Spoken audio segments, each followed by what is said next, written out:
Usually the conversation around here is about football. Today, the topic is gas for one of the sponsors, specifically Mobile Supreme Plus Premium Gasoline. Let's start with the fact that Mobile Supreme Plus Premium is amazing. It keeps engines 3 times cleaner, so engines perform better for better gas mileage. Just ask motorsports legend Shirley Cha-Cha Muldowney. She raced top fuel dragsters in the 70s, so she knows a thing or two about gasoline. She also knows a thing or two about the 70s, so if there are any questions about leisure suits, vinyl, or fondue, fire away. One might wonder why they call her Cha-Cha. Like, is it a family name or a marketing ploy? Or maybe she thought it sounded cool. It's very curious. Getting back to fuel, Shirley and the team highly recommend Mobile Supreme Plus Premium Gas because it keeps engines 3 times cleaner for better performance and gas mileage. By the way, Cha-Cha Muldowney, she drove a pink car. Mobile. Legendary. 3 times cleaner compared to Mobile regular gas and port fuel injected engines. Actual results may vary. Visit mobilefuels.com for details. It's said everything happens for a reason, but maybe everything happens for a Reese's. Take noise-canceling headphones. Do they block hearing to heighten taste? That sound seems to show everything happens for a Reese's. There's nothing more different than the noise of the Link and the noise of Arrowhead. Like Arrowhead, you're screaming. You feel the rumble. Yeah, you feel the rumble. The Link, you hear more of this what is they're saying. your heart. It's a strategy. It's a strategy. Kansas City's not saying anything mean, so it's just let's just make as much noise as possible. Ah! Yeah. Philly's like, hey, we got to keep this noise down because I got to tell this motherfucker he doesn't know what. That's right. Yeah. Your mother. You heard me. Welcome back to New Heights, ladies and gentlemen, boys and girls, a Wondery show brought to you by Reese's Oreo Cups. Ooh, that peanut butter cups mixed with Oreo cookies. God, it doesn't get any better than that. We're your hosts. I'm Travis Kelce. This is my big brother, Jason Kelce, out of Cleveland Heights, Ohio. Cincinnati Bearcats back in the win column, baby. Shout out to the Cats. Subscribe on YouTube, Wondery Plus, wherever you get your podcasts, and follow the show on all social media at New Heights Show with 1 S for fun clips throughout the week. But Jason, you got to tell the people what we got coming up. 92%ers.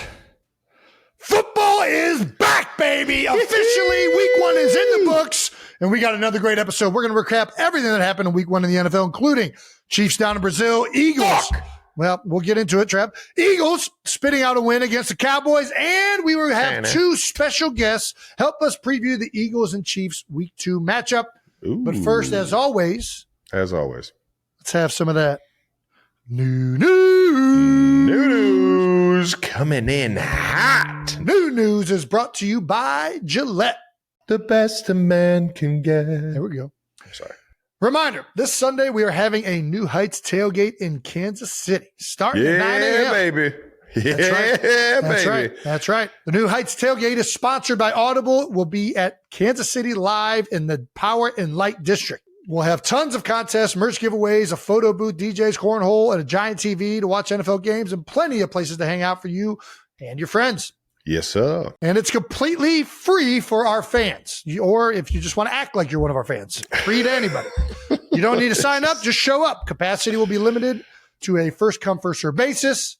KCP and L get filled up pretty quick on game days, so make sure you're there pretty promptly. Speaking of tailgates, Jason was out of the house. That's right. He was in Chicago for the first Monday Night Football game of the year, and he tried Chicago's Malort. Is there a T in there? There is Malort. Okay. Malort. Malort. It's a liqueur specific to Chicago. I'm not gonna lie, it does not taste good. It's one of those things that's like, it's not good enough that anybody else is going to try and take this from Chicago. and it's not bad enough that like people are like, oh, this, I'm never going to have this. It's like right in that range of like, it's kind of like a test of like your love for the. It's like Ruppelmans. I don't even know that it's that good, to be honest with you. I think it's the Chicago Handshake is a shot of Malort and a can of old style beer. I think that's what they're called. Old style. Yeah. Nice. Dude, one of my favorite drinks ever at Uncle Woody's was Woodchuck and 43. You did love you some Woodchuck and 43. That shit is like candy, man. Yeah, no, it was legitimately. It was nothing but sugar and cider beer. Yeah. I used to fucking feel terrible the next day. But goddamn, those things used to go down smooth, man. It was pretty good. Shout out to Uncle Woody's, which is not in Chicago. It's just hearing that kind of tailgate drink. That's what it reminded me of. A little liquor and beer. Well, it was awesome to go to the stadium. ESPN kind of hit me up and, what do you think would be cool to cover out there? And the first thing I said, I have a special place in my heart for all these old stadiums that have been around for a long time. And dude, pulling up to Soldier Field, are you kidding me? Yeah. Like I remember going to the game you guys had in the playoffs with him, and I was just walking around with the fam and everybody, and electric game playoff atmosphere. Like I'm walking up to Soldier Field, and you just see that stone on the side of the state. It is just there's so much history and so much culture there, and I fucking love it, man. And I know they want a new stadium and they want to kind of revamp it and maybe even take it to another part of the city and all that. But for sure, there's just something so magical about that place, man, from an outsider at least. So I talked to all the fans throughout the week, and everybody is very geared up for a new stadium. So for everyone that doesn't know, they renovated the stadium, I believe right after 2000, like 2002, 2003, maybe. Yeah. So the entire inside is all new, and they tried to retrofit it and keep the old exterior and dress it up. And I think everybody agrees that what is there right now currently isn't working. It's dated. It just doesn't have what you want. And a new stadium is in order. And right now the plan is to put a dome on a stadium in Arlington outside the city. I am always against moving stadiums outside the city. I don't like it. I like when the stadiums are inside the city, especially these old school cities like Chicago. Yeah. I would prefer it vastly stay downtown. Fans are mixed on it. A lot of fans are excited about the move out to Arlington. It's going to be a dome, so they're going to be able to host all sorts of events there. The best idea I heard, which I think they've moved on from, but I would much prefer them going back to, is there's a huge parking lot right next door to the stadium where it's currently at. Why can't the city and the Bears just figure out a way to make the stadium right there? To me, that's the better location. You build a stadium there, and then you can still have that stadium. You can still have Soldier Field right there as like an ode, right? Even if you knock down the stadium inside of it, you can make it like a giant park in there. It could be pretty freaking cool. That'd be pretty dope. And I just think it's awesome.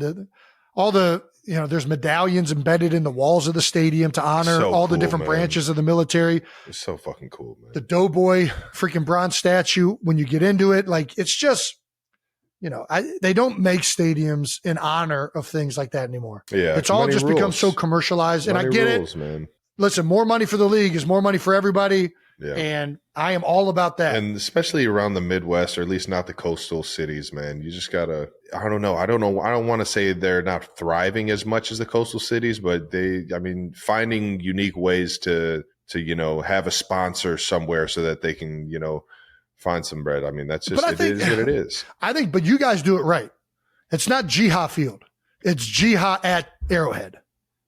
Yeah. That's, to me, the name of the stadium should be something that honors the city, the citizens, the history, the history. Yeah, exactly. I think that's a much better way to name a stadium personally. And listen, I played in Lincoln Financial Field. The link is great. If you are a part of building the stadium, it kind of doesn't feel as like Heinz Field in Pittsburgh was pretty cool. It had the ketchup bottle, but now it's like Paycor something. I'm like, fuck you. I'm calling it Heinz Field. I'm not going around naming it. I'm not doing it. Just like I'm not calling Progressive Field Progressive. It's the fucking Jake. It's Jacobs Field. The Staples Center. The Gun Arena. I ain't fucking calling it. The Gun, baby. Fuck out of here. Gun, man. The Gun Arena was my entire childhood, man. Fuck. Whatever they end up doing is going to be great for the city. And I know most of the people in Chicago felt like they were really excited about it. So as an outsider, I'm not trying to probably just shut the fuck up and mind my own business. It ain't got nothing to do with me. That's right. That's right. Have a good one. Yeah. All right now. Yeah. Well, that was awesome, man. I loved you guys doing the ode to Chicago, getting around the fans and everything. You always kill it, my brother. And that wraps up New News. Once again, New News is brought to you by Gillette. Nice. All righty. Let's move on to some bold topics from week one. Ooh, yeah. Let's get into it. Bold Topics is brought to you by NFL Sunday Ticket on YouTube TV. Chiefs 21, Chargers 27, Trav. Man. What are your initial thoughts, Trav? I mean, first off, I want to just give a huge shout out to Brazil, the fans down there, the everyone that made that thing run. It was such a unique and cool atmosphere. It was a bit of a different experience in terms of getting ready for the game and traveling all the way down there, and just the prep and everything that we had to go through. But at the end of the day, football's football. And the game and atmosphere was absolutely electric. We got to see a lot of people, a lot of friends and family, and or at least the football family. And it was a cool experience outside of us just not getting off on the right foot. And that's, again, I know it's kind of sounded like a broken record from last year's Super Bowl, but that's on us as leaders. And I'll take the most accountability myself. I wasn't ready that first drive. I ran into one of my guys and offed him out of the game. I literally took one of my players out. That's one of the most frustrating parts, and it's hard to get your juices back going knowing you just hurt a guy. Yeah. It's just it's a frustrating way to start off the season, frustrating way to start off the game. But you could take some good from that second half, but at the end of the day, man, we just got to be able to win up front, be accountable on the back end, and be able to, start fast and finish stronger, man. Well, you brought up the Worthy play, and I think that's the one that was the most jarring early on. For those of you that haven't seen it, we have a clip here. I guess when I was watching this, I don't know. And I think obviously this is a rub route concept. You guys are trying to run routes close to each other to throw the DBs and have to make them alter their course. How does this go wrong? Who's got the right of way at the stop sign here?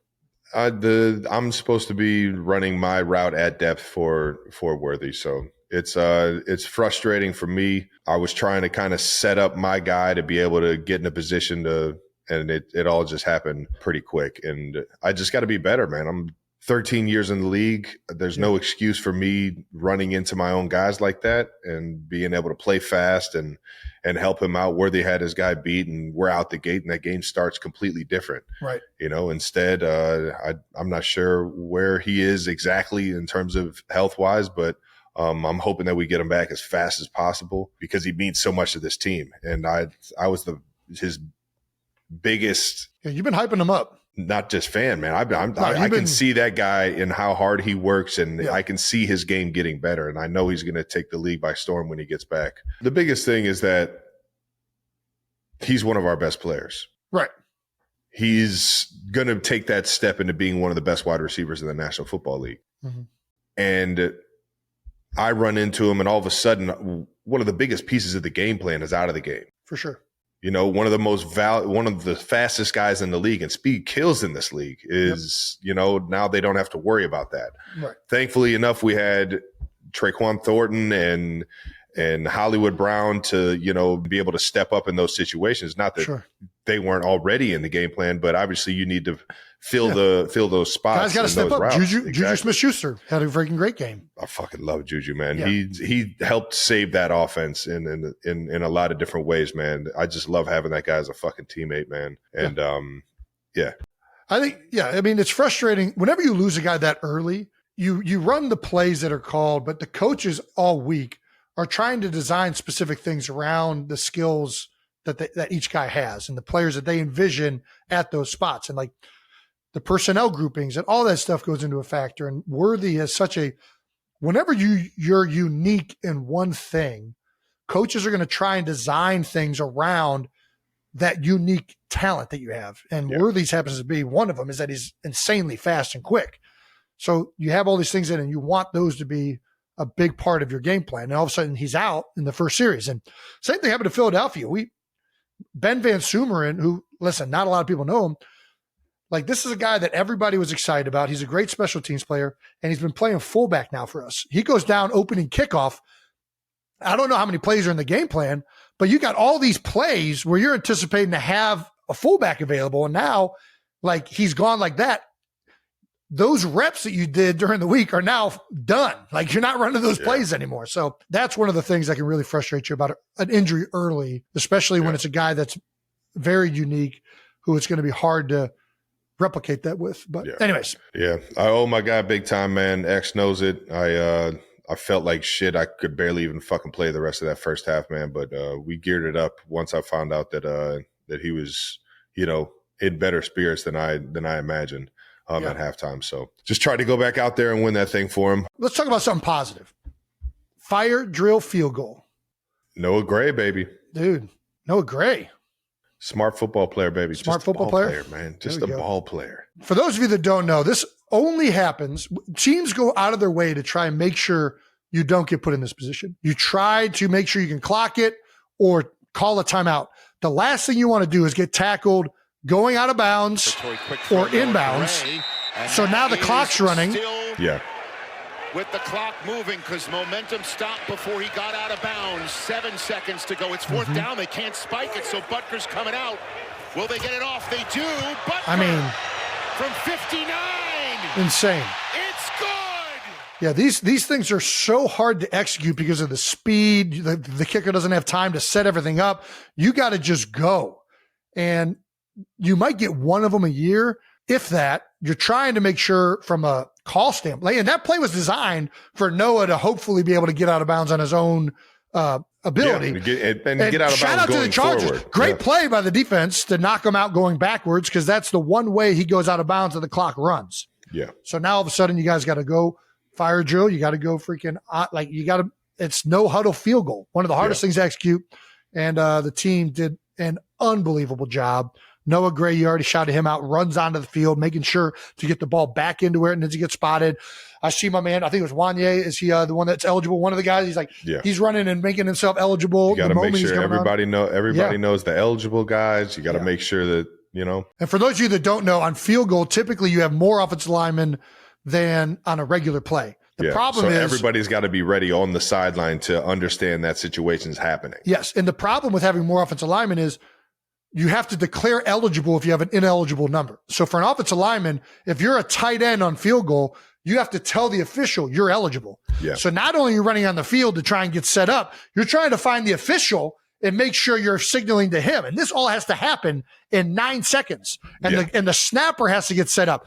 The holder has to set up. The kicker's getting walking off his line. Yeah. And the chance that thing gets done without a hitch is very low. So shout out to the Chiefs. That was one of the positive things. Shout out to Dave Tobe, baby. Coach Tobe. Hey, there we go, Teams Coach. coordinator. There we go, Assistant Coach. head coach, baby. That's my guy right there. We also got a Big Yeti touchdown, little fake wide receiver screen. Flanking. He's flanking. Every time, baby. Every time. Always flanking, man. Are we bull don't care, baby. Yeah. So for people that don't know, this is a fake little bubble screen to the back. Trav is going to act like he's blocking, kind of, although it didn't look like you guys really sold the blocking aspect as much. You're just kind of moseying off the ball and then you kick it into second gear. I know you probably don't want to get into. I mean, it's exactly what you were saying it was. Okay. And I saw the flat defender go with the back and the corner latch. And I just said, let me get out of here. Let me go. Let me catch them while they're not thinking I'm going deep. Nice. Big Yeti can still scoot into the end zone, baby. What's with the bull? Baby. What's with this touchdown? We had a lot of questions about this. Bull don't care, baby. It's bull a mentality, don't care. Man. Bodacious. Bodacious effort, baby. Bull don't care, baby. We're down, but we're not out. That's a Eugene Chung staple right there. There you go. Hell yeah, baby. Coach Chung. Oh, yeah. Shout out to Coach Chung, man. And Coach Andy Heck, baby, for continuing. He's keeping it alive? Right. Oh, yeah. Perfect. Oh, yeah. What are the takeaways after week one? Week two, where are the Kansas City Chiefs at? What are we trying to make sure we fix? Motivated football team. A motivated football team going in against the team we just got beat by in the Super Bowl. A team that we feel like we didn't play our best, and coming off a week where we didn't feel like we played our best. So we got to fix a lot of things, both offensively and defensively, and we got to get this thing fucking going, man. We got to get this train fucking running a little bit more. And the biggest thing for me is energy, man. We got to come out with fucking energy. And I know Arrowhead's going to bring it. It's going to be fun to feel that atmosphere. But unless the players are on the field doing that, Arrowhead's not going to be a fun atmosphere, man. So we got to fucking bring it, knowing that we got one of the best teams, or the champs, coming in. Yeah. Speaking of the champs, let's get to them. The Eagles 24, Cowboys 20. Yeah. First football game of the 2025 season. Everyone gets to see the birds, baby. Yeah, baby. What was it like watching the Eagles banner night as a fan? It was awesome. It was, I feel like, so my man BG was down there on the field with Jeffrey Lurie, as well as a bunch of fans and people. They did the Eagles fight song, and then the banner got dropped. And I don't know, I might have missed the time. I didn't actually see the banner officially fall. I was looking forward to that. At one point, BG just like pointed, and then I was like, oh, and then it was already down. So it felt like the timing kind of, if I'm being completely honest, it felt like the timing got a little fucked up. I don't know if that's fair to say, but it was electric. Did not disappoint. Before the game, during the game, fans were freaking going crazy. I was about to say the link looked like it was fucking. It was rocking. It was rocking. It was very much a fun place to be. Got a much closer game than I think anybody was expecting. We can go ahead and jump off the game with how the game jumped off. A little Nice. Jalen Carter spit on Oh, that Dak one. after Dak antagonized him a little bit. I can't emphasize how crazy this like sequence of events was from the like box that I was in. You see the opening kickoff, and then within a span of like a minute, there's a guy in the field, a cart coming out, and Jalen Carter just walking off the field. I'm like, what the hell's going on right now? Yeah. And then an announcement that he's been ejected from the game. Ben Van Sumeren, a guy that everybody's looking forward to playing this year, who's been getting a lot of reps in at fullback and special teams, coming off of a torn patella tendon, gets hurt, so he's carted off. I was just like, dude, the game hasn't even started, and we just lost 2 players for the entire day. This is wild. That's crazy. And I'm like, what the hell happened? The season hasn't even started. Yeah. Like It's got to be the craziest. It's got to by far be the craziest start to a season ever. In fact, I believe Jalen Carter being ejected, he broke an NFL record that a previous Eagle held, which Jeremiah Trotter held the previous record for the fastest ejection in NFL season's history. So Eagles pretty good at getting ejected early. Yeah, well, let's do it next Sunday, boys. Fuck. Again, I didn't know what had happened. And I remember turning to Richard Green, one of the owners of the Eagles. I'm sitting right next to him. I'm like, what the heck happened? And he said he spit on him. I'm like, what? And then I'm going online on Twitter to find out like what's going. And just like Hawks and Loogie right on Dak. I think everybody knows that now. And I'm just like, why the fuck? What are we doing? I don't understand like why that would happen. And it was just a very frustrating moment. Not only because he's one of our best players, but it's just a really awful thing to kind of be out there. It's an awful thing to be a part of as a fan base, as an organization. And for that player, you know what I mean? Like he's a great player. He has had all of these character things or whatever surround him. And then to do this, all of that starts getting brought back up, which just like, man, this sucks on so many levels. He has to be smarter than this. He has to be better than this. And he has said so much. I mean, he said it right after the game. It won't happen again. Yeah. He has a chance to be one of the best defensive linemen in this era of football. That's how good this kid can be. That's how dominant he has been to this point. Yeah. Don't let this dumb behavior jeopardize the career and person and legacy you can build, especially in this city. You shouldn't let that jeopardize you. And listen, I've made mistakes too. I've gotten kicked out of fucking games for throwing a goddamn towel at a ref. Like, what are we fucking doing? You know what I mean? You just got to be able to keep your composure, understand that this team needs you, and you know what I mean? Just keep your blood pressure down, whatever you got to do to stay in that fucking game. Yeah. Woosah. Yeah, there you go. The old woosah. That's the beautiful thing about this game too. I mean, listen, everybody saw Dak spit afterwards, whatever. You got to water boy this thing. You got 4 quarters now to have Dak spitting towards you on your mind to take that out on Tyler Booker. And like, that's the beautiful thing about football. You don't need to do that back. Yeah. You got 4 quarters to do something back to this dude. You're going to have your chances, Bubba. So I think, it's really unfortunate that happened. It's really unfortunate that now he's going to have that image on him. And like, again, we all make mistakes. I've done things that I am not proud of. Everybody gets caught up in the heat of the moment. He's taking accountability. Now moving forward, we need you to be better than that, Jalen. We have to have you better than that. And you need to be better than that for yourself. All right? Yeah. Do you want to talk about the weather delay? I don't think I've ever had an actual weather delay. I feel like I've watched a game where you had a weather delay one time. You know what? It was like in the beginning before the game started, I think, though. Okay. All right. Yeah, this one was weird. I don't know if I've ever had go back into the locker room, but somebody in the locker room is giving you an update on the situation, how much time you have. I think it's something like we got to wait 30 minutes after every lightning strike in a certain area. Radius around the stadium. Yeah. So you're getting updates on how much time you have left. When can we go back out on the field? When is this thing going to get going? So you have an understanding of that. Some guys go on their phones. Some guys put the headphones back on so they stay in the zone.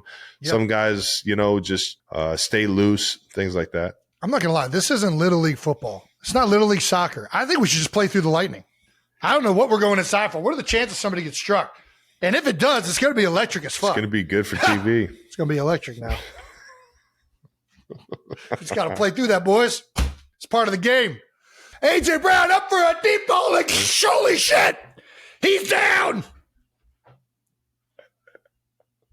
you imagine that highlight? Yeah, we probably shouldn't put that in there either.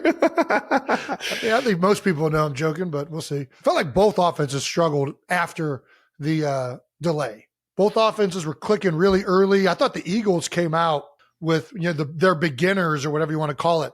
They had some really cool design plays, some big hitters. And then after that, it kind of felt like it was a little bit slower offensively. Thought Jalen Hurts played really well and took what the defense was giving him, was very smart, was very calculated. But the one glaring thing is obviously we got to get fucking A.J. Brown the ball. I mean, I think we can't let a game get to that point without getting them the ball. And you've been a part of this. What's it like being in a game where it's like it's just not coming your way? Oh, bro, you're winning. Who gives a fuck? Man, get the fuck out of here. I played receiver. I know when you were getting open and you're not getting the ball, it is frustrating as fuck. I don't want to hear it. If we're winning, nobody wants to hear it. Nobody wants to hear how you feel when we're winning. I understand nobody wants to hear it. Don't even let yourself get to that point, dog. I'm saying, but what's going on in your head? What's the honest truth in your head that's happening? We're winning. I can't say shit. Nobody's saying you're going to say something. I can't say shit. What am I going to say? Oh, I need the ball. Nobody's saying, what are you going to say? Give me a chance. That's what I'm saying. In my head, I'm just like, we're winning. Let's keep this fucking thing going. You're not frustrated one bit. No. I'm not buying that. Do I feel like I'm not contributing as much as I could? Yes. But that's not frustrating. There's nothing frustrating about winning. Let's move on. I'm pissed because I'm not getting the ball. If we're winning, there's nothing to be pissed about. I'm not saying you're pissed. I said frustrated, which is two different things. And I think that it is very normal when you're a receiver and you're open and you're not getting the ball. You feel like you're one of the best players in the league and you're not being incorporated into an offense. I think it's a very normal feeling to be a little bit frustrated. Even if the offense is winning the game, I still think it's normal to be like, man, come on, man. Like, I still think that's a normal thing. Now, he still went out there and played. And to my knowledge, he didn't complain about it one bit. But I think moving forward, I mean, this is the way it works. Like, the coaches are going to make sure that there's more design things for him. I would say I'm so wrapped in the team's success and everything, and I get excited about everyone else's success that I'm not really, if we're not performing as an offense and I'm not like getting opportunities like that, that's frustrating, because I feel like I can help my team with that. But if we're rolling as an offense, I don't have anything to be frustrated about. Well, I can tell you, I played freshman football. I played receiver for a little bit. And Jason, I saw all those games. Yeah, and you guys were not winning. I'm telling you what, I was getting frustrated. I was like, throw me the fucking ball. What the fuck are you doing? I'm the best player on this field. Why are we not throwing me the ball? It's fucking the dumbest thing in the world. Coach Hoon's having me run laps. How could you be so selfish? Like, fuck you, Coach Hoon. I didn't say that one bit. You would never say that to Coach Hoon. That mustache would beat my ass. He put you in a full Nelson. But that, dude, I think being a receiver and not getting the ball, and listen, AJ's a great teammate. He's going to make sure that he's not making it vocalized in a negative way. And I just, we got to You can't let four quarters go by before this dude touches the ball. It's just not only to keep him happy, just to have the best offense. Like he's the best player in the team. He should be touching the ball. I mean, I'm not throwing. I mean, Saquon's pretty good too. Jalen's pretty good. I mean, we got a lot of good players, fortunately, in Philadelphia. But you want to get that guy the ball if you're the Eagles. And I'm not even saying like Jalen played great. I don't know what the answer is. I just fucking block for a living. But nice. All right. Any other takeaways from the Eagles week 1? Yeah, I mean, listen, everybody's talking about, we could have played better in the back end. Corner position 2 has been one that we've been trying to figure out. Adoree Jackson had a tough matchup. CeeDee Lamb is one of the best receivers in the league. And, they got George Pickens now, and Dak Prescott's a great quarterback. I mean, the Dallas offense has some playmakers, and the offensive line played pretty well. I know they're kind of young and new, but, I still got faith in these guys. They'll figure it out. I think even Adoree Jackson figure it out. If everybody remembers from last year, defense looked a little spotty through the first 4 games. It's not how you start, man. And I think we have great coaches. We really do. And everybody knows Vic Fangio is a great coach. I think our position coaches are fantastic as well. I think our DB coaches, our linebacker coaches, our D-line. I've seen guys develop, and that's what gives me confidence. Like, I know it was a rough night, but the beautiful thing about football is, I mean, unless you get benched, you get an opportunity to go out there and make that correction, right? And you get an opportunity all week to try and get better, and we're going to get to see how these guys respond this week against Kansas City and moving forward. And I got to think that these guys are going to be able to make the adjustments necessary. Offensively, I think there's a lot of good to take away from it. Not consistent enough in the run game, right?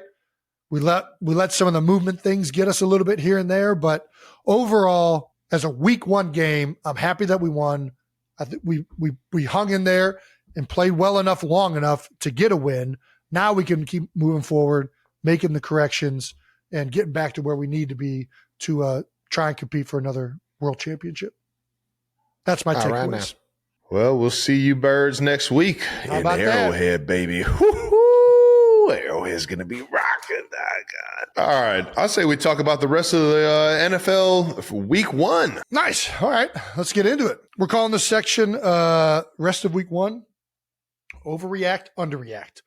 We're going to hit a bunch of topics and say, is everybody overreacting to this, or is everybody underreacting? Or are we overreacting? I don't even know. We'll figure out how we do this. All right. Ravens and Bills was the game of the year.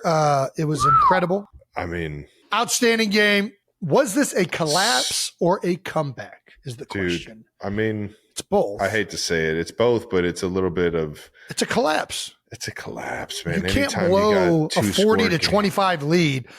Like, if you lose that lead, it is far more on the team that had the edge winning, right? 100%. You can't let a team come back from that. And on top of that, you got the best player in the world. running game in the league. You have literally a 2-headed monster back there in terms of speed and lightning, and Lamar and King Henry. And I mean, I know Derrick Henry's got to be kicking himself. He's probably already taken the blame for the loss. I think he had a stand-up guy, but I think he had like maybe 2 fumbles all of last season. I've never seen the man fumble in my life. It's nuts. Like, I played him every single year in the AFC. Never seen him fucking fumble the football ever. And in his defense, Ed Oliver was on him like as he was getting the handoff. He was taking off one finger at a time. Yeah. Yeah. You know what I mean? So, it was a crazy situation, man. Yeah, I know. And it wasn't even just him. Like, it all started, bro. They punted a ball.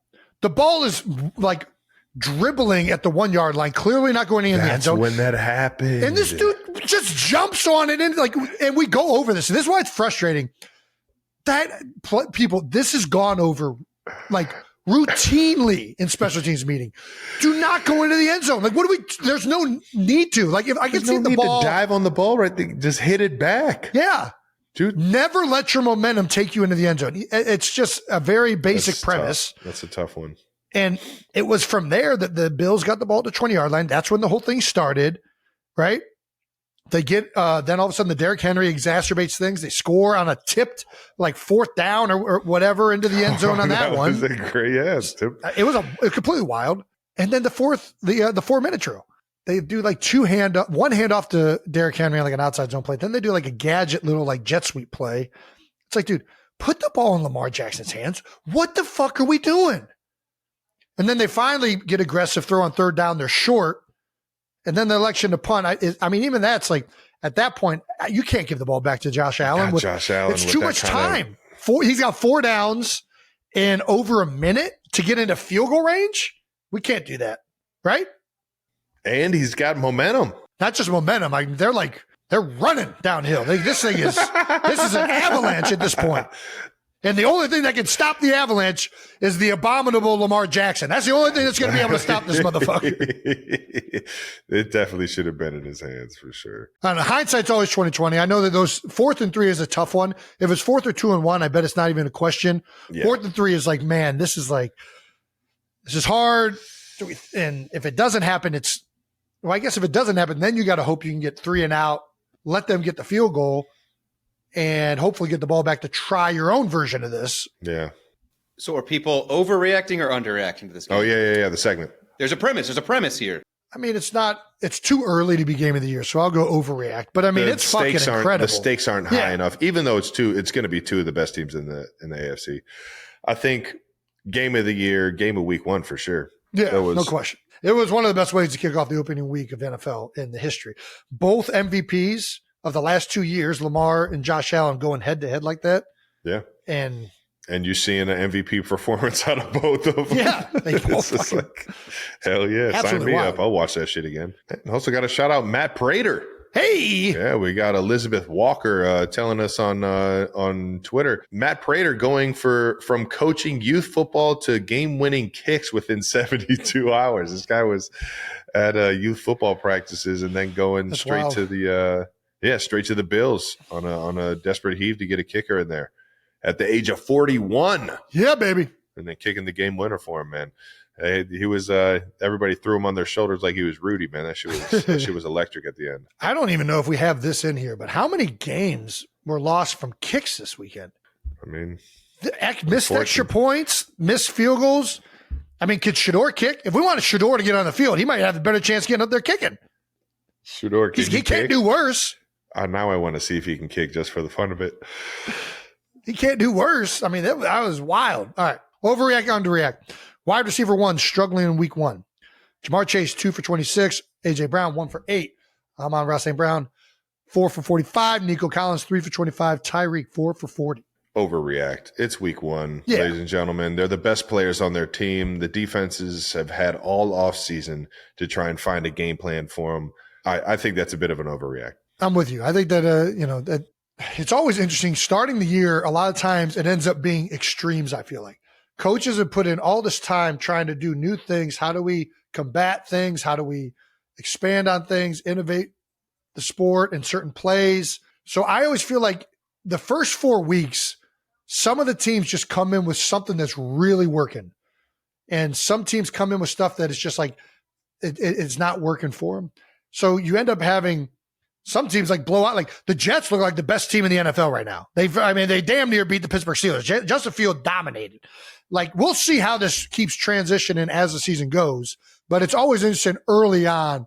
It does feel like it's not a lot of middle ground. It's like, okay, either what you tried to do this offseason worked or it didn't.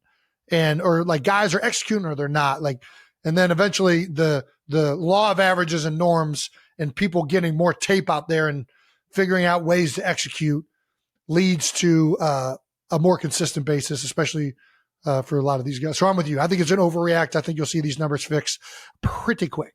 Overreact, underreact. Veteran QBs had great games on new teams. Are these just week 1 wonders? Daniel Jones, obviously new team, veteran QB, had a great game. Colts got the dub. Aaron Rodgers, back to looking like Aaron Rodgers, went for 244 and 4 tutties. Yep. Geno Smith, 362. God damn, on a Patriots defense. Geno's been balling now for like 3 years. So I don't know if that's man. Geno's, I mean, there's a reason why I play tight end, and it's because of Geno Smith. Justin Fields, now a veteran quarterback, maybe didn't have as many starts as all these other guys, but 16 to 22 for 218 and a tutty and 32 points. Yeah. Or led a team to score 32 points. Are we are we overacting or underreacting to veteran QBs having great games, and are they 1 week wonders? So the underreact would be saying that they're 1 week wonders? Yes. I don't know that I'm on either fence here. I think that Daniel Jones finally being behind a competent offensive line might lead to different Daniel Jones than people have seen. I think Aaron Rodgers being in a new building that has a much better culture will lead him to playing pretty well. Justin Fields is probably the biggest outlier, as well as Daniel Jones of the bunch.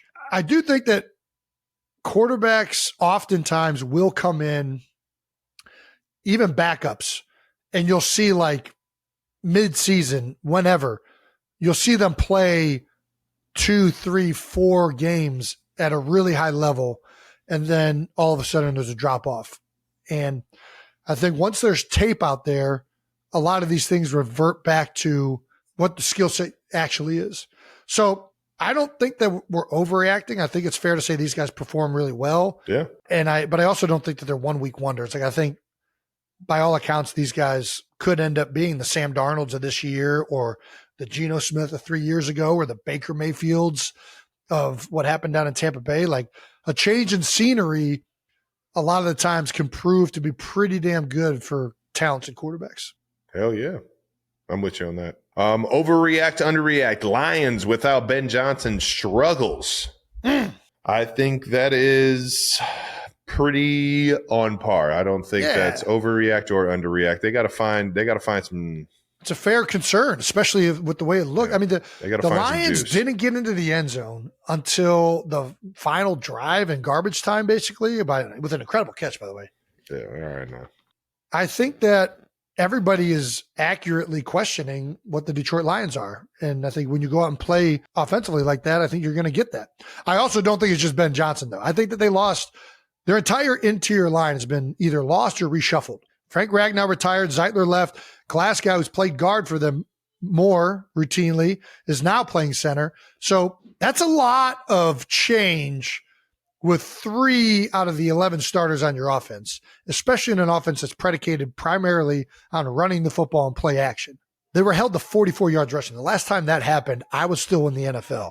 This is a new Lions offense. That's like it's over a year ago. Decade. Yeah. No, I mean, I think it's an overreaction. Dan Campbell, if there's one thing Dan Campbell's going to get going, it's that run game. He's a tough son of a buck. His teams are always one of the toughest in the league. He's going to get those guys motivated, fired up, running the football, get Gibbs and Montgomery going, and that's going to open up everything in the back. And also, the Packers are pretty damn good. Especially with Parsons on the team, like this is a very new and improved. Yeah. I think that's even more of the overreactions that they weren't playing any just slappies. Well, that's the underreaction. People are underreacting to like how good the Packers I think are going to end up being this year. There you go. All righty. Do we want to show Micah Parsons first sack? Dude, he came out of this thing like a bobcat. Did you watch this? Check out Parsons' sack. Watch this. 2nd and 10. His Goff's being chased by Parsons. Look out! He's got him. His first sack as a Green Bay Packer. It's like every single time in Terminator when he's like finally getting away from the silver dude. Yeah, and he just like and he looks in his rear view and the dude is just fucking so good. That is so good. That is such a good reference. That dude's so fucking freakishly athletic, man. So powerful. Yeah, I was gonna say it like reminded me of like a lioness hunting like a gazelle, like it was like in the weeds, and all of a sudden it's grass, and then it's like out there. But I think I like your analogy way better. That was dope. That immediately brought back memories. That was great. All right. Last thing, Mike Tomlin quote of the week. I mean, you could give this to Mike Tomlin every week. He's a quote machine. He is. Our kicker is a serial killer. What? Let's see this. I mean, I can't say enough about Boz. Man, our kicker is a serial killer. Man, he got a low pulse rate. He can't wait to deliver. Way to fire up your kicker, this man. Guy's the best. The most non-violent, like threatening position on the field. But if we're being honest, a lot of times that's what serial killers are. A lot of times serial killers are. They're not like the big bad guy. They're the guy that's living off in the cabin and creating bombs and stuff. The guy's over on field 3 kicking. Yeah. Hey, what's that guy doing over there? And why is there a package at my front door? All right. That does it for Bold Topics, brought to you by Sunday Ticket on YouTube TV. And don't forget the multi-view in the NFL Sunday Ticket. You can watch up to 4 games at once. Oh, hey now. Sign me up. I'm already signed up. I used it actually at the bar this week. At the bar, I couldn't see all the games at Jake Melnick Bar in Chicago. Yeah. So I had the 4 panel going on my phone, and I was watching 2 other games on the TV. They had the Browns game going over top at the end of it when the freaking kicker kept missing the field goals. That was frustrating. I was kind of like, come on, Browns. You can do it. You could be the hero for Cleveland. We can do it. Don't forget the multi-view and NFL Sunday Ticket. You can watch up to 4 games at once. Ooh. Hey, how about a quick Fave 4, Trav? Fave 4 NFL Sunday Ticket and YouTube TV features. I think obviously one of them is you can watch YouTube TV and you can watch NFL games anywhere. Not right now. How about no hidden fees? I'm a big fan of no hidden fees. Big fan of no hidden fees. How about up to 6 individual accounts? I'll tell you what, that's going to come in mighty handy as these girls start growing up. I don't want them messing up my algorithm. What's a fourth one? I'll probably go being able to just build out your entire own multi-view. Yeah, like, you thing, pick your 4 games you want to watch. Yeah, but it's not even just the games. Like anything on YouTube TV, like your homepage, and like it starts to learn what you like. Yeah. So you can build out basically. I was watching college games and the U.S. Open last week. Nice. All righty. Before we get to our guests, Trav, you want to do a little stamp of the week? Yeah. Hey. Yeah, we're bringing stamp of the week back, baby. And after the first week of the NFL season, let's get to a little stamp of the week, see who we give some love to. Stamp of the week is brought to you by Raising Cane's Chicken Fingers. How about it, man? Raising Cane's. We go, baby. Who doesn't love fried chicken? Shout out to our friends at Raising Cane's. How about it, man? My stamp of the week is tight end. Indianapolis Colts, Tyler Warren. Ooh, First nice. game of his career, 7 receptions, 76 yards with a quarterback that everybody said didn't have it anymore. With Daniel Jones, man, just to surprise the entire NFL. And I'll tell you what, man, this guy was a fucking problem at Penn State. Man. When he got the ball, he got north. He knew exactly how to knife the defense. Could go up, make any catch you need. I'm excited to see this guy's career keep going, and hell of a way to start off your NFL career, brother, with a dub and 7 receptions for 76 yards, man. Congrats. If you're going with a rookie, I'm going to go with the opposite of a rookie. I'm going to go with Matthew Stafford, our good friend. And Matty Stafford, baby. Former New Heights guest. Matthew Stafford became the 10th player to throw for 60,000 yards in the NFL. Holy That is smokes. rare territory. Way to go, Matthew. Congratulations. Once again, Stamp of the Week is brought to you by Raising Cane's Chicken Fingers. They're everywhere. Go and get you some. All right, now let's get to the Eagles Chiefs preview. We got some fun guests we want to introduce here real quick. A little Jason, differently. do you want to do the honors? You know it, Trev. Get ready. Alrighty, now it is time to preview what is now the annual Chiefs-Eagles game. But you guys have heard us talk about both of these teams enough, so we're going to be bringing in 2 super fans to help us preview the game. First up, representing the Kansas City Chiefs. From the University of Kansas, he is an actor, comedian, and a United States Marine. You know him from The Hangover, Step Brothers, 21 Jump Street, The Daily Show, Holy Moly, and so much more. Please welcome Mr. Rob Riggle! Yeah, Big Rick! Yeah, Big Rick! It's unbelievable! What a day! It's the best day ever! Oh my God, that's great. All right. Thanks, guys. So glad to be here. I can't wait to see who you brought on to join us today. I'm so excited. Well, representing the Philadelphia Eagles from the Community College of Philadelphia, he is a comedian, entrepreneur, actor, and producer. You know him from his global stand-up shows, Jumanji, Ride Along, Cold as Balls, all the DraftKings commercials, and much more. Then we have time to really rattle off. Please welcome Mr. Kevin Hart! Yeah! Philadelphia's own Heartbeat. For the first time, I think I've realized that I don't have any phrases. Rob had a bunch of noises. You guys, I got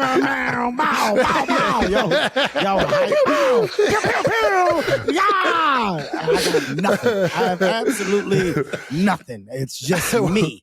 Fuck off, Rob.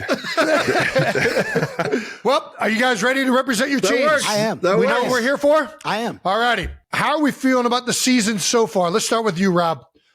Well, it's an easy conversation. I mean, it's not starting off with a bang. Damn it. It's not starting off with a bang. Well, hold on. I believe he's asking me. Well, yeah, I'm saying, but I mean, start with you. in this case, it's not starting Rob, off with I'm a bang. sorry. I'm sorry. It's tough. So I figure I would help with your answer, right? It's just, I didn't set you up for this, Rob. This is what great moments are made of. This is what it is. You can't have a comeback unless you start out a little rocky. So what? We lost the first game. It was in a totally different time zone. We were playing in the middle of the Atlantic Ocean, for crying out loud. How's anybody expected to play at these times? Yeah. This is ridiculous.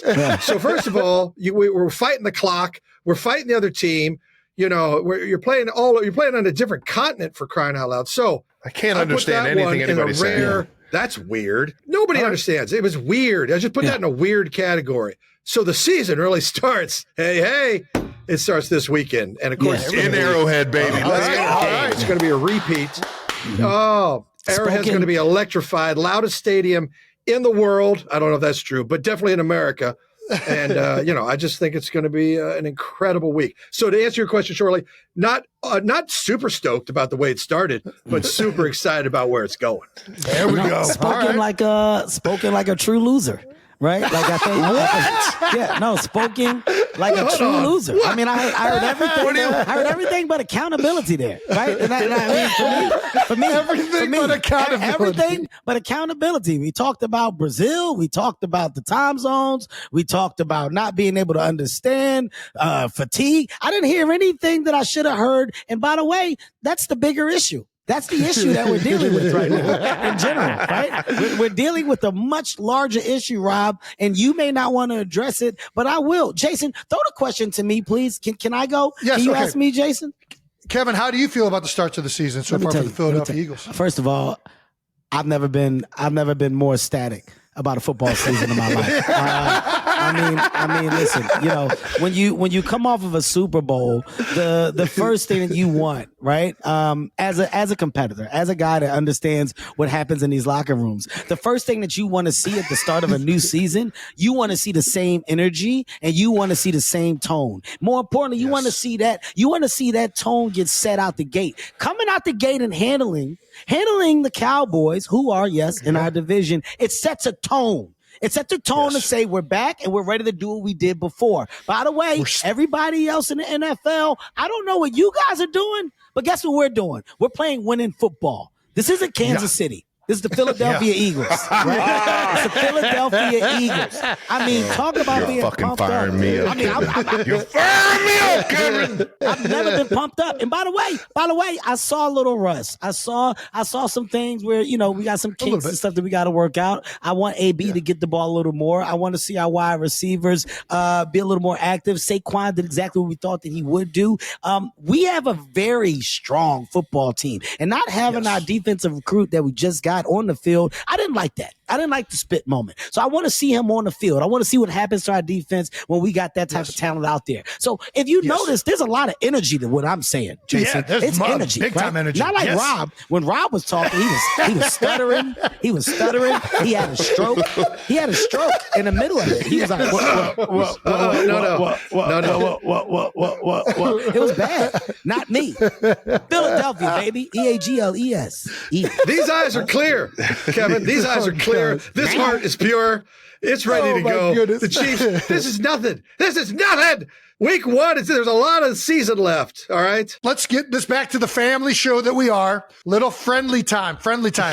Kevin, very, very clearly passionate about the Philadelphia Eagles. Can you please say something nice about the Kansas City Chiefs? Yeah. I think the nicest thing that I can say is that they had a good run. Right? I think I think they had a good run. And I will say this, man. I will say this. Yeah. Greatness should always be celebrated. There is no way that you can ignore the level of greatness that the Kansas City Chiefs put on display. But what happens when greatness is displayed, people get motivated and they want to taste. And right now, the Eagles are in position to have their run of greatness. I mean, when you go and look back at the last 4 Super Bowls, right?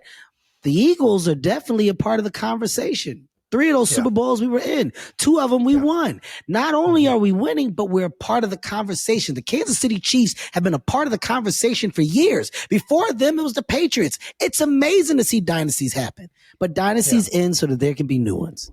That's the most exciting thing. So I just they had a good run. That is very nice. All right, Rob Riggle, can you please say something nice about the Philadelphia Eagles? Well, here's the thing. Like Kevin's right. Like, there are dynasties happening. Chiefs obviously is one of them. I mean, if you talk about a team that owns the 20s thus far, it's the Chiefs. They've been there every step of the way, undeniable. And the Eagles have had their moments. I won't deny that either. The Eagles have had their moments. It's been pleasant. For them, I'm sure. Not as great as us, but it's been great for them. They have these little pockets, these little happy side parties going on. It's fun.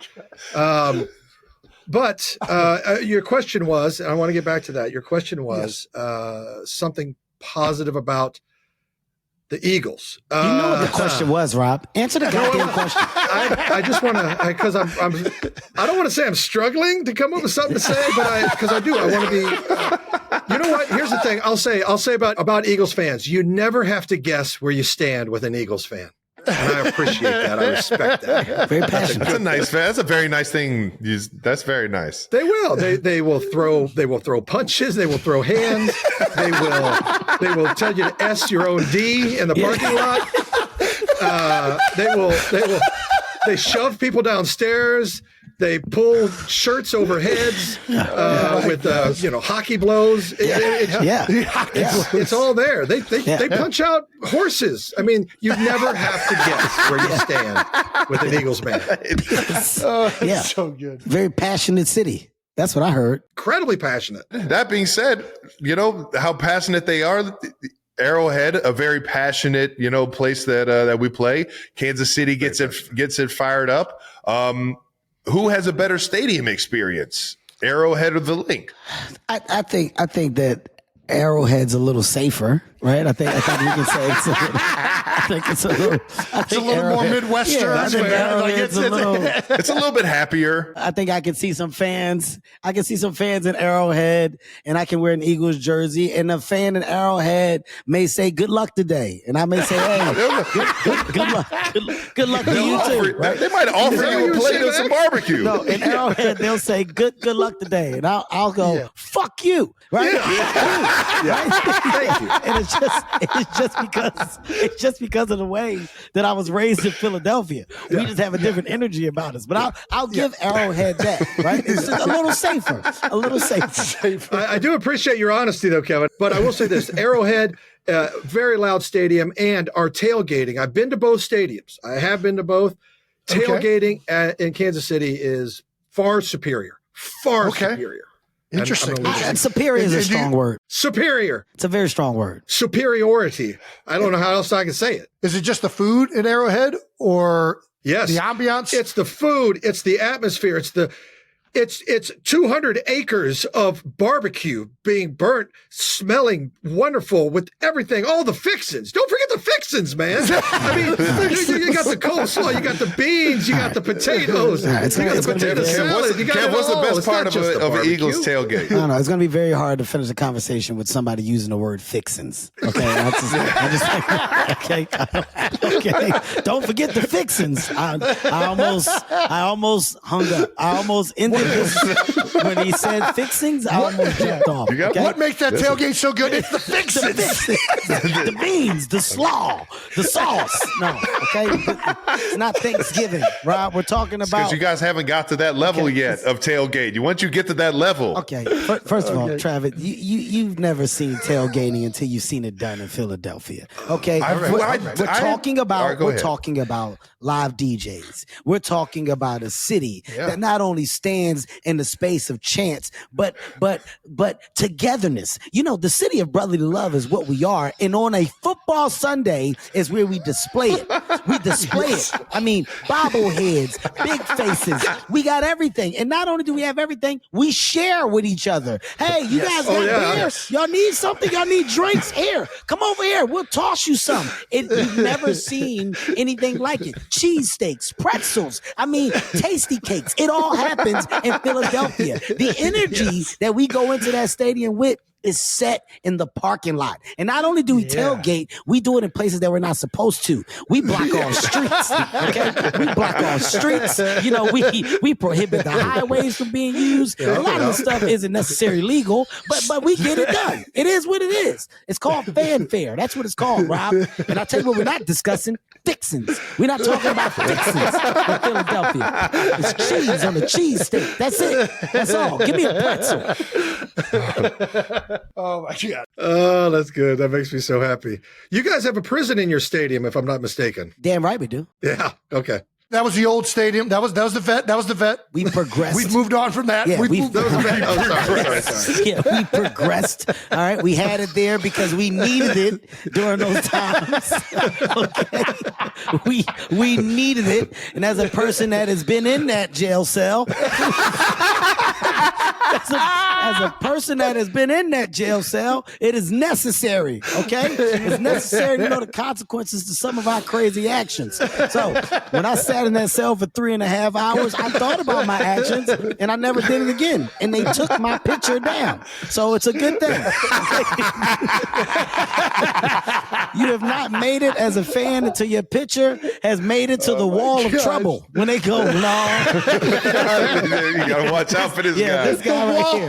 The wall of trouble. I had an alert. Actually, I do respect that. I respect that a lot, actually. I appreciate that. Rob, I'm not playing. I believe you. I had a real security threat alert. I totally believe it. On me. From the year that I tried to get on the podium when I was drunk and tried to get on the podium. They were like, hey, look, guys, Kevin, he's coming to the playoff games. We need a team just to watch Kevin. And they really did have a team on me. Like I was on the sideline and it took me a while to notice. I was like, hey man, why these security guards? It's like 5 of them, but it's the same faces that keep moving everywhere I go. And one of the security guys told me, he's like, oh yeah, you got a threat alert on you just in case you try to do something stupid. Yeah. You got eyes on you. You got a threat alert. That's when I knew I made it as a fan. Rob, you've never had a threat alert. They've never worried about you and what you were going to do. Arrowhead. All they do is go, that's Riggle with that plate of beans and slaw. Right there. Riggle. They did. They said, they go, is that Riggle? They go, yeah, of course it's Riggle. He's got all the fixins. And then they even offer me a headset if I want to listen in on the game sometimes. I'm like, guys, it's too much. Yeah. That's how friendly we are in Kansas City. I do not think that Arrowhead is a bad place. I will say this is something that I should have said earlier. I love the people of Kansas City. I'm a frequent visitor of Kansas City. I perform there, tons of amazing shows and personnel. When it comes to the environment of football, it's all about noise. And I will say you guys are definitely up there with the level of noise that is presented to your opponent.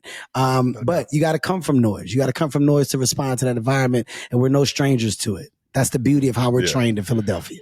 Man. And there's nothing.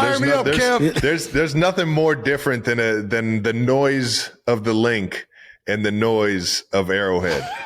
Like Arrowhead, you're screaming. You feel the rumble. Yeah, you feel the rumble. At the link, you hear more of this what is they're saying. Your heart. It's a strategy. It's a strategy. Kansas City's not saying anything mean, so it's just let's just make as much noise as possible. Ah! Philly's like, hey, we got to keep this noise down because I got to tell this motherfucker he doesn't know what. It vibrates. Kevin, fuck your mother. You heard me? You heard me? 23? We don't even even say your names. We just say your numbers. We're so disrespectful. We don't even say. We don't say your last name. You heard me? 27. Shut up. 27. That used to be the funniest thing. Sitting on the bench, we'd be out there having a rough series. You go back to the bench. These dudes always yelling behind you. Hey, 62! What the fuck are you doing? Oh, you gotta keep your head forward, acting like you don't hear it, and you just hear all this shit happening behind you. By the way, we do research too. Philadelphia, we do research. We know what's going on in your family. We know the problems. Yeah, that's right. That's right. You don't have a dad. Yeah. But in all fairness, I think that's most cities these days. Arrowhead's not above that. I mean, we're friendly, nice people, and we like to get loud, but we're not above doing our research as well, and really burrowing down like a tick and getting in there like, hey, 91. Hey, I understand your nephew's having a little trouble in school. I mean, it goes deep.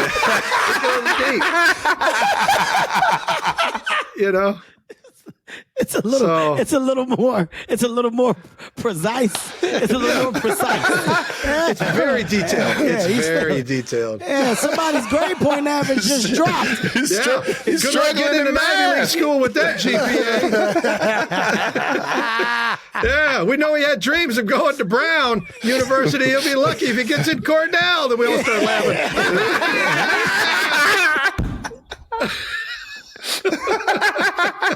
That's just good old clean Kansas City heckling right there. Yeah. Two different approaches. One's a little more flagrant, vicious. The other one's a little more precise. I'll give you that. Damn it, Rob. That's pretty funny. Right. Hey, heard your nephew's having a little trouble. Looks like your son's going to repeat the 11th grade. Yeah. Have you ever been heckled? This actually happened. This actually happened to me one time. It wasn't at Arrowhead. I was at a Jets Dolphins game, and I was sitting on the front row behind the Dolphins bench for some reason, and Joey Porter came off. And all the Jets fans around me were screaming at him, going, "Screw you, Porter! You suck!" In that classic New York way. I was just sitting there minding my business, and he looked right at me, and he goes, "Not up in here!" I didn't know what he was talking about. So I looked right back at him. I looked back at him and go, "I didn't say it. He's like, "I swear." And he was like, "Not up in here!" And he was veins coming out. And finally, the guy next to me goes, "Dude, it's from the movie or whatever." Yeah, right. Oh, dear God. Oh, God. I thought he wanted to kill me. I thought I was about to get him to leave. I get killed. Fans. But Joey Porter, I don't mind it. Like, I am no stranger to the laugh. Funny is funny. So like when you say shit to me, if it's funny, it's funny. And like, here's what I did stop doing though. So I would come down to the field, while the players are warming up. Let's say it's an away game. Eagles are playing away. I'm in the city. I'm going to go, but I'm on the field. Where the fans would kill me is when you actually see how small I am compared to like the players when they come out and they're warming up. You would hear shit. Kevin, you look like his dick. Hey, man, come on. Hey, enough. Hey, man, seriously. My son is with me. That's my son. Get your stupid ass off the field, Kevin. Get your dumb ass off. I mean, they let me have it. Like, I put my kids in the headphones. I got to share this with you too. I got heckled at the Ryder Cup. And Travis, you've met Kasha, my girlfriend. Oh yeah. She's a professional golfer, but we were at the Ryder Cup, and the hush comes over the crowd. So now it's extra quiet. And I'm standing there with my girlfriend, and somebody from the back screams, "She's out of your league, Riggle!"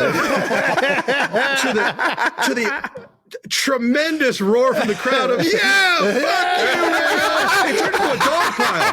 Then it was like, it got to a fever pitch where people were like, "Kill him! Kill that piece of shit!" I mean, I was like, hold on, look at this. What just happened? God damn it. I mean, where does this stuff come from? It's not my business. Some of it's unprovoked. When you really do turn around, and you go like, Why? Why did you say that, sir? I'm just standing there. Like, what the fuck was that, sir? Why did you feel that's gosh, what you man. should have said to me, sir? Yeah. No, I think it's all fun. It's all fair within the love of the game. I do want to credit my city, man, for keeping it in the stands. We're seeing a lot of crazy activity. We're seeing fans get crazy. We just saw somebody push Lamar the other day. So I just want to say real quick that to the was out of city control. of Philadelphia, let's keep it in the stands. Let's keep it vocal. Let's keep it verbal. And let's stand on business the way we normally do. But let's make sure that we still respect the athlete. Let's still respect the profession. Okay, Well I can protect us otherwise. I can protect the city and make sure that our shit talk stands tall. But we're keeping it in the stands. I'll say that. That's what we're doing there. I like that. I like respect that. it. Yes, I all right. respect it.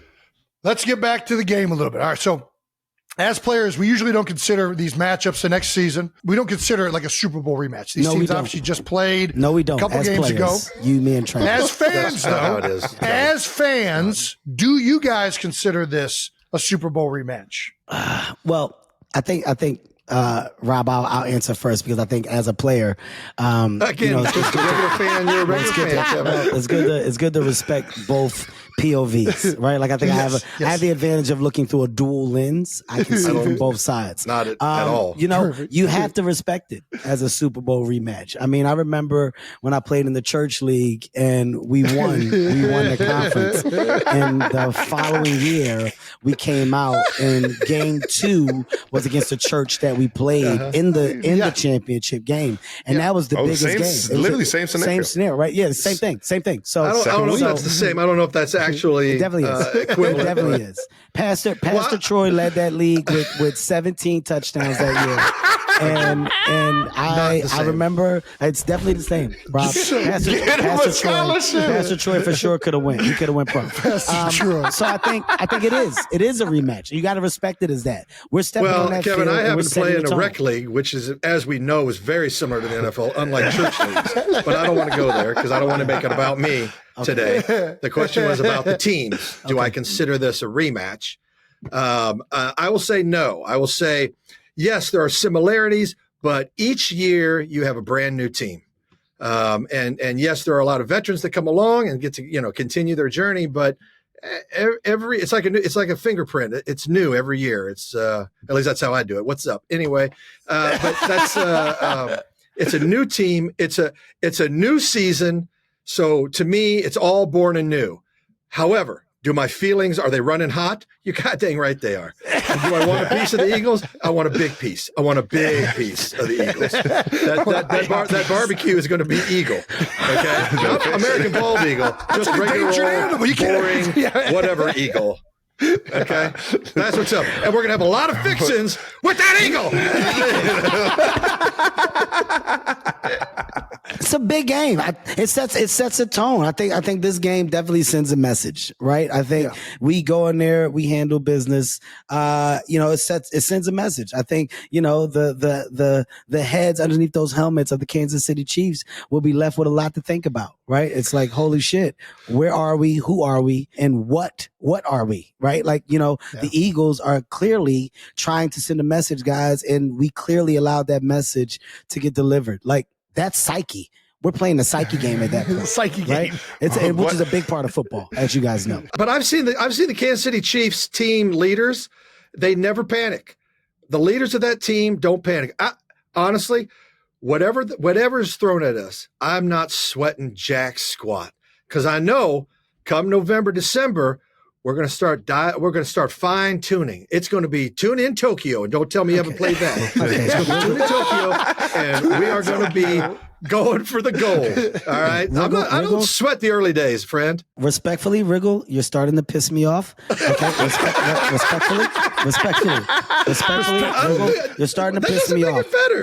You just said first you said fixins, and then you said jack squat. I'm going to be honest with you. Because I don't know who you're hanging around and where you're getting this slang from, but it has to stop today. Okay, it has to stop today. Don't you ever say jack squat to me? All right, when we're trash talking. How do I follow that? What do I come back at when you say jack squat? I don't know what the fuck to say to that. It's brilliant. I'm sorry. It's just you're right. It is. It's old school Midwestern trash talk. That's probably it's like old English. It's fair game. Celtic It's language, just good fair game. It can throw people for a loop. Travis, can I ask you a football related question? Of course. Just football energy, player to player. I can tell this isn't real already. Well, what do you mean? Yeah. You can tell it. I mean, it's clearly real. I just said player to player, which means I'm coming in hot. Knowing how stacked the Eagles are, knowing how talented our team is right now, I would love to know what the conversations are internally in your locker room about our team, about where we stand. Is there a little bit of like bitterness in the mouth of the Kansas City Chiefs because of the loss and how big of a loss that Super Bowl was? Because it wasn't just a loss. It was like, what do they call it? And I see what you're doing, Kevin. No, what do they? I see what you're doing. Is it called a Jason? What do they call it? Is it called an ass blowout? Ass whipping. Belt. Something with a belt. Destruction, right? All right. So when that happens, and you guys are like, wow, on that stage with all those lights, that's the performance that we gave on the biggest night of football in front of the most people that will ever watch a game. We didn't show up at all. We didn't even like lace up correctly. So now knowing that happened, how do you guys step in that field? And what do you think about the team? The biggest thing is that it was a lot of self-inflicted stuff. I think I give the respect to the Eagles for the way they played that game. They were ready. They were prepared. They came out hot and they made plays. The biggest thing for me is that what can I control? I can control what we got in-house. I think we got great fucking players too. I think we have some of the best in the world. I think we have the best quarterback in the world. I think we have the best coach in the world. Travis, can you stop yelling at me? Can you stop yelling? I think that I did not raise my voice. I'm sorry. I'm sorry. I got a little closer to the mic. I wanted you to hear me. Okay, go ahead. I wanted you to hear me. Go ahead. I'm sorry. And I think that what I can control in-house is that I can get fired up and fix my mistakes and make sure that my team and my guys are ready to play and myself is ready to play. And the biggest thing from last week is that we have to improve on what this team is this year. And I'm not thinking about last year. I'm thinking about who we are as a team this year and how we can improve from week one and don't put ourselves in the loss column again. Spoken like a vet. Last question, Travis. There's Jason before. If I could just ask one more. No. You can ask them all. You can ask them all. Just one. And it's not a big question. It's a small question. At any point during this game on Sunday, at any point, do you think my face is going to pop up in your head? At any point in the game. I hope so, right? man. At any point. Damn, that'd be hilarious. Like, let's just say the Eagles are up like 21-0. At that point, do you think you can hear me going,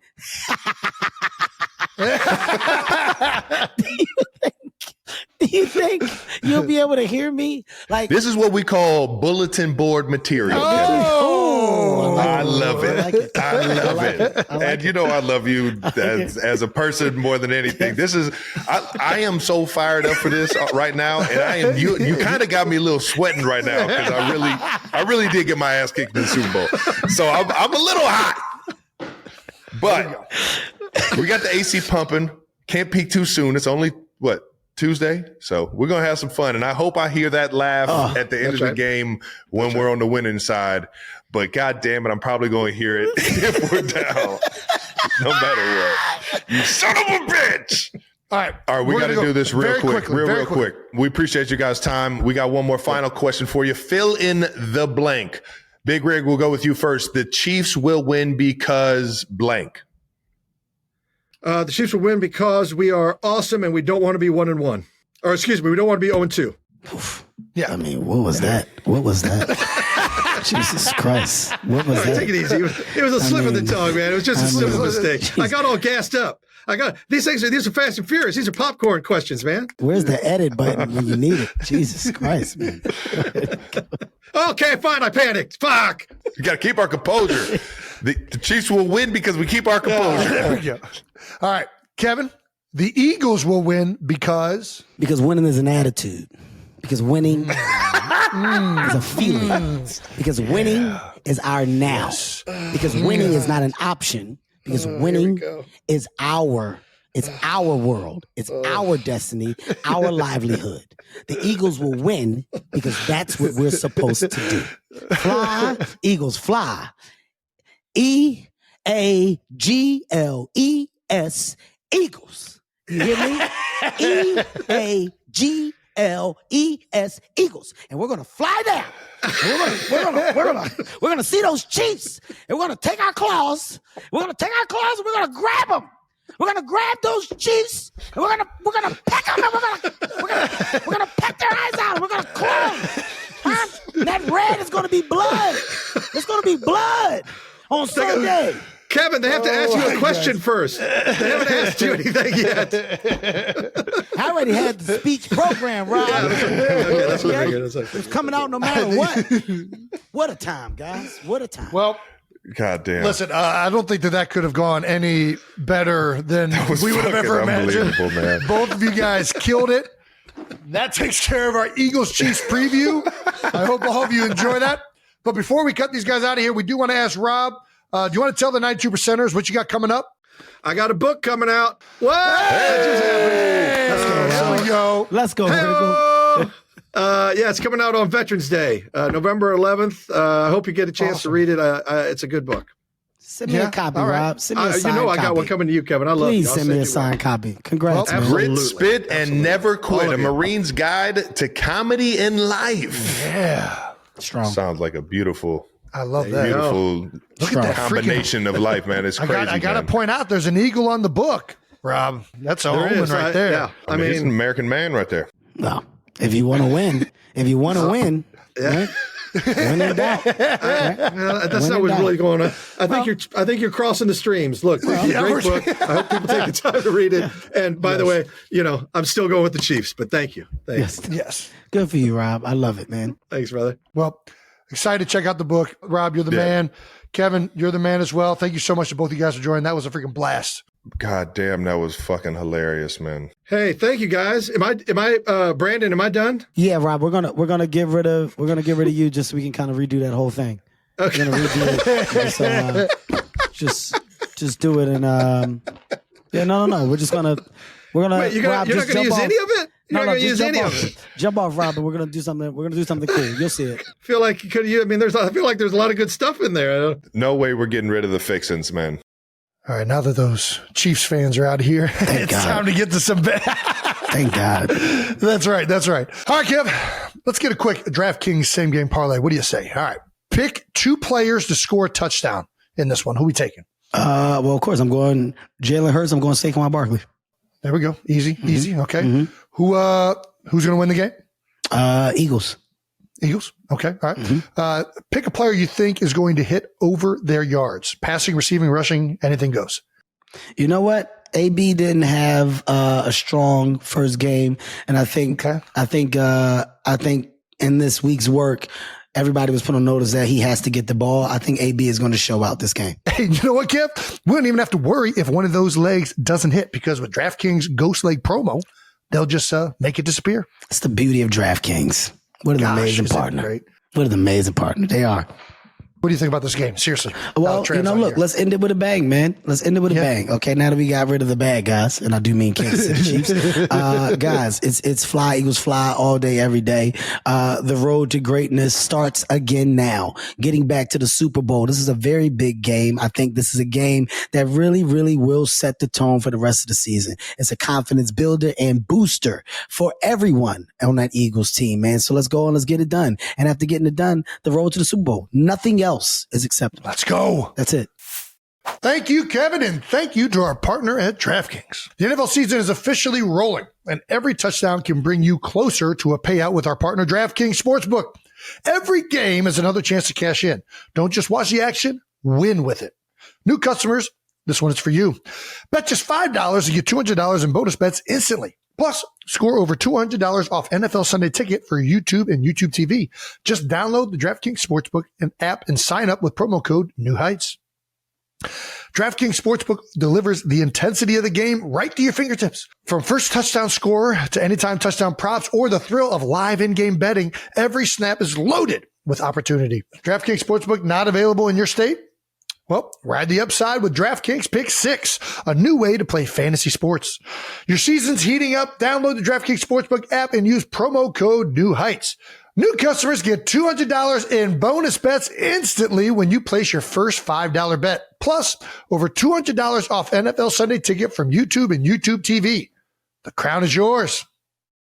Gambling problem? Call 1-800-GAMBLER. In New York, call 877-8-HOPE-NY or text HOPE-NY 467-369. In Connecticut, help is available for problem gambling. Call 888-789-7777 or visit ccpg.org. Please play responsibly. On behalf of Boot Hill Casino and Resort in Kansas, fees may apply in Illinois. 21 and over. Age and eligibility varies by jurisdiction. Void in Ontario. Bonus bets expire 7 days after issuance. See sportsbook.draftkings.com/promos. NFL Sunday ticket offer for new subscribers only and auto renews until canceled. Digital games and commercial use excluded. Restrictions apply. Additional NFL Sunday ticket terms at youtube.com/go/NFL Sunday ticket/terms. Limited time offer. Alrighty, that wraps up another episode of New Heights. Thank you to our guests, Kevin Hart and Rob Riggle. Make sure you subscribe to the New Heights channel on YouTube or follow New Heights on the Wondery app or wherever you get your podcasts. You can listen to new episodes of New Heights early and ad-free right now by joining Wondery Plus in the Wondery app or on Apple Podcasts. Once again, New Heights, a Wondery show brought to you by Reese's Oreo Cups. Those delicious peanut butter cups with Oreo cookies. God damn, that shit sounds good every time I say it. Follow the show on all social media at New Heights Show with 1S for fun clips throughout the week. I'm sure we'll have plenty from this one. Thanks to the New Heights production team. You guys are the best, always making us look better than what we are. And once again, to the 92%ers. We'll see you guys next week. Hopefully after a Chiefs win. Let's go! Let's go!